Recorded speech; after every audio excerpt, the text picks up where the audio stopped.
Good morning, everyone.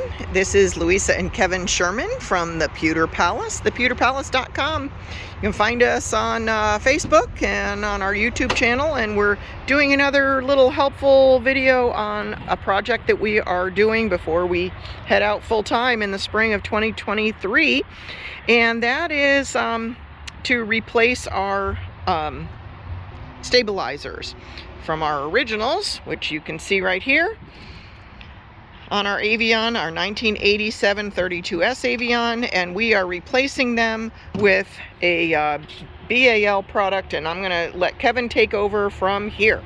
Okay, that's BAL. They are original stabilizers and other products. This was the original on our 1987 32S. Oh, so they use BAL as well. All the way back, even on our 73. BAL Wow. was the manufacturer of all these stabilizers back then. Again, stabilizer. This one has the extended shaft on it. The newer versions are just have the plain. So original sticks out about 6 1/4. The new ones about 1.5 inches. So you're gonna have to make sure you got the hand crank, Which does come with it when you the purchase kit. them. So you make sure that's there with it, or your drill gun with an extension to reach, Which is what you usually use it's with the 3/4. extension.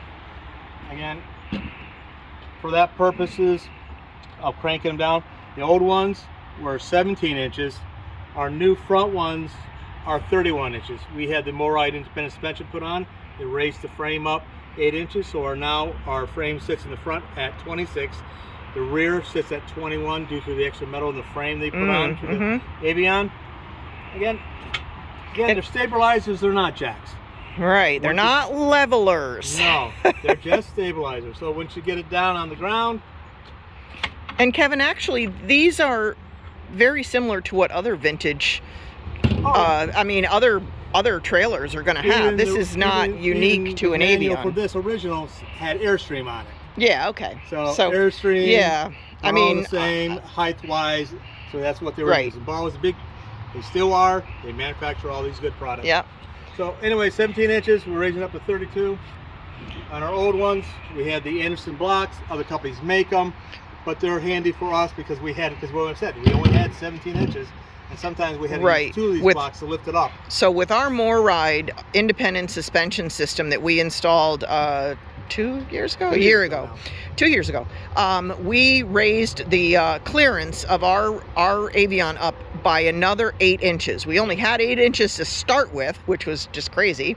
And so we raised it another 8. So that's why we found that most sites, we had to start using those red blocks because our stabilizer pad just couldn't even make it to the ground. Couldn't, it was flying. I mean, it couldn't even make it to the ground anymore. These are great. They're very rugged and sturdy. One problem is they don't completely, obviously stack on top of each other because there's a lot of infrastructure underneath them to make them good and sturdy. We've also used them to rest other stuff on to get it off of the ground if there's rain or mud or something like that. So they'll stack a little bit. They do take up a little bit of room, but they're really, I mean, these look like brand new, and we've been using them for 2 years. Yeah. Something I want to make sure that you understand, when you go to the BAL site, they do not sell off of their website. They are purely a distributor. We got our one of our sets from RVupgrades.com, who had a great price on it, very good delivery, good customer service. We called them up, we were talking to them. Make sure you have to get the C Jack. That is the type that goes on these types of trailers, and they do not sell the foot pad. See, the original had the round foot pad. This is the foot pad that comes. It just is built in here. You could cannot reuse the old one. No, you can't. We tried. It doesn't fit. Small. Yeah, they're too small. So we had to go back and reorder because we did want the foot pads because we're going to also attach snap pads. So that is the accessory that they talk about. We also did need to get the connecting channel for the rear because of the width. Water tanks. No support in the center. There's no support in the center, so with the water tanks there. So bear all that in mind. It's going to depend on what model of Avion you have as to where your tanks are, where your support is. But for us, we needed to get that center C channel. Again, these are stabilizers. Once you get it down on the ground, just gently give it another turn. You know, quarter crank, half crank, you will determine that by the soil, but just enough to seed it. In other words, once you touch your pad down. Put your pad down, give it a crank, make sure it's seated well. Yep. You're not lifting up the trailer. Right, right. Same thing with my drill gun. It's an old one. It can be any model, but it has all the adjustables. So I did a little experiment, hand cranked it where I wanted it. Just start turning it till it moved it, then reset it and tested how much crank it is. So that's what I'm on this one. My torque is 3. Just putting it down on the ground and hit 3 and it will just spin off. And for my chocks in between the tires, it's number 13. So that's all I do. 3 and 13 for me. It could be different because it's an old one. You just have to experiment with a piece of equipment. It makes it nice and easier for me. And that's what we did. Okay, and it was yeah, it was great. The measurements of the bolts are the same.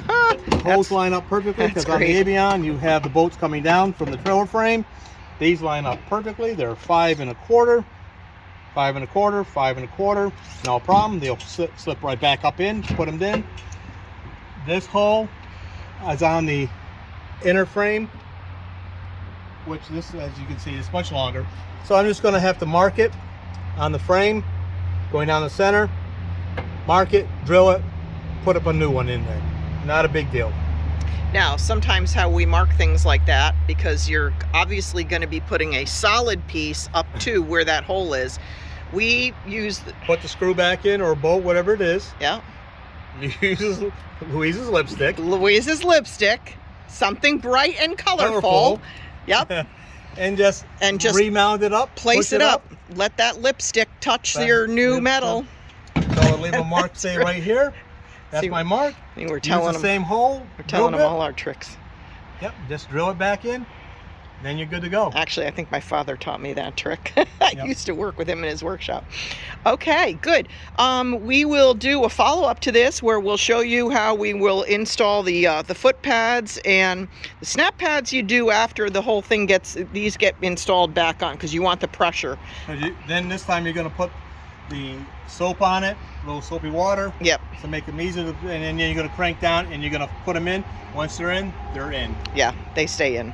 And we'll go more into depth on why we chose to do that. So that's our step 1 of our new stabilizers. Again, they do say leveling and stabilizing. No, they really are, especially with an Avion, they are for stabilizing only, so you don't get that boat rocking sensation when you are set up at a campsite. You don't want to tweak the frame. No, so that's the whole thing. Doesn't open. Right.